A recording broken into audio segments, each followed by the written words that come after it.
Malaquias capítulo 4, verso 6, profeta Malaquias, o último profeta do Velho Testamento, fala do grande e terrível dia do Senhor. Grande para uns, isso trata-se do retorno, trata-se da segunda vinda de Cristo. Será grande para uns e terrível para outros. Grande para aqueles que estão vigiando este dia. O arrebatamento que Paulo falou lá em 1 Tessalonicenses 4,16. Arrebatamento, subida, rapto. Será grande para aqueles que estiverem vigiando, como Jesus falou lá em Mateus 25, sobre as virgens prudentes que estavam aguardando a vinda do noivo. Foi grande a chegada do noivo para elas. Porém, para as virgens nécias que não estavam esperando, foi terrível, terrível dia a vinda do noivo, que elas foram lançadas nas trevas exteriores. Para mim, para você, meus queridos, deve ser um dia maravilhoso o retorno da segunda vinda de Cristo. É um dia maravilhoso.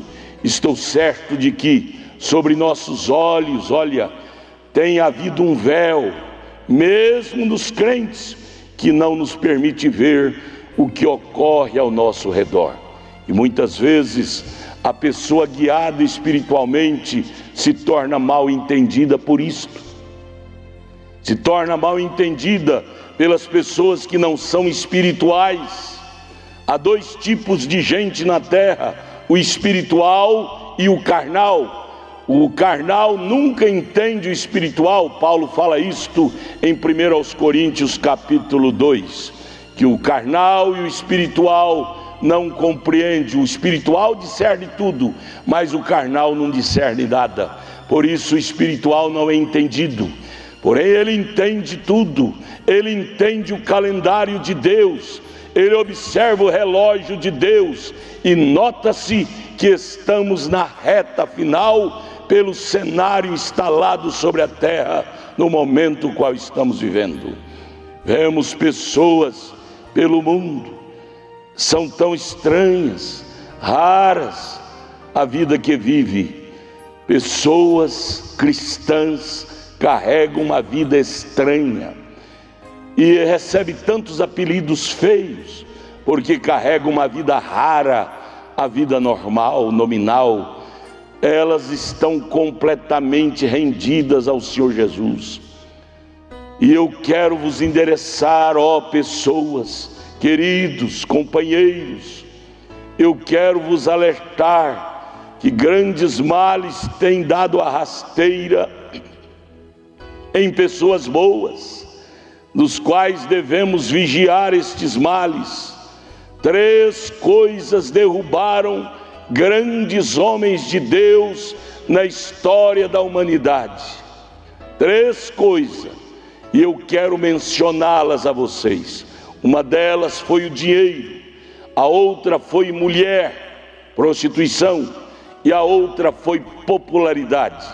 E estas 3 coisas tenho visto nas escrituras. Onde estava o dinheiro, estava o profeta Balaão, o qual vendeu seus dons para ir atrás daquilo oferecido por Balaque, rei dos Moabitas, por causa do dinheiro. Quando Balaque lhe ofereceu muito dinheiro, ele quebrou o plano, o propósito que ele tinha com Deus para se associar a isto. Vocês estão familiarizados com a história de Balaão. Sansão foi Dalila, mulher, que o acariciou em seu colo até lhe arrancar o segredo do Senhor para ela. Meu Pai, quantos homens de Deus como Sansão hoje, com o segredo da vitória, segredo do Espírito Santo escondido neles, mas ao render-se, ao curvar nos altares das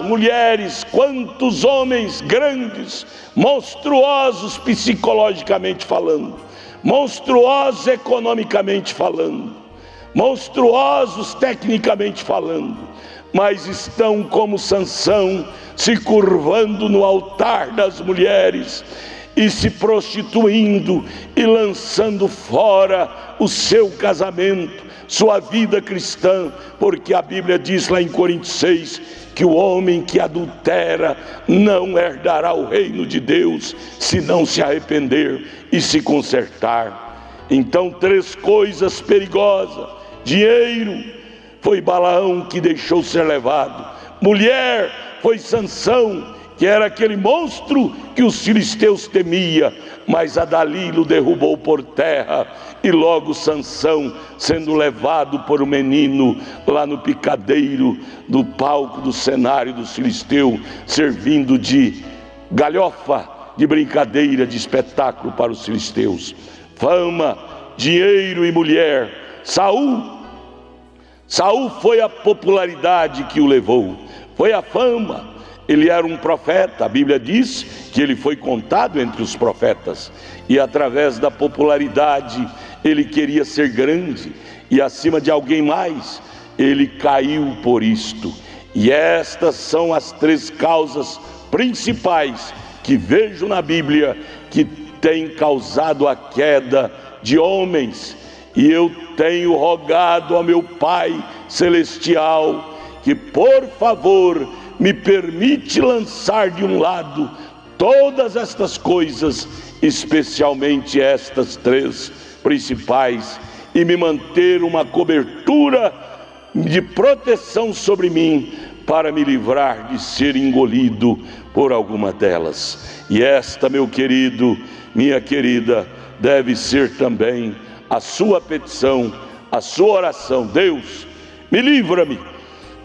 Desculpe, quando você ver, diz o velho provérbio, o vizinho tendo problema, põe a sua barba de molho. Vigia-te, policia-te, não para condená-lo, deixa Deus condenar, deixa Deus acusar. Você tem que vigiar a você mesmo.